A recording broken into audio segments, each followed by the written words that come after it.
binigay sa'kin ng nobya ko.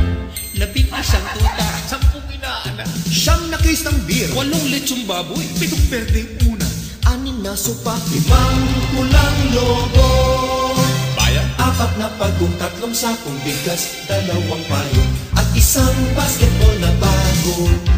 Ikalabing-2 araw ng Pasko, binigay sa'kin ng nobya ko 12 parol, 11 tuta, 10 inaanak, 9 na case ng beer, 8 lechong baboy, 7 berdeng una, 6 na sopa, 5 pulang lobo, ay 4 na lang, 4 na pagong, 3 sakong bigas, 2 payo, at 1 basketball na bago.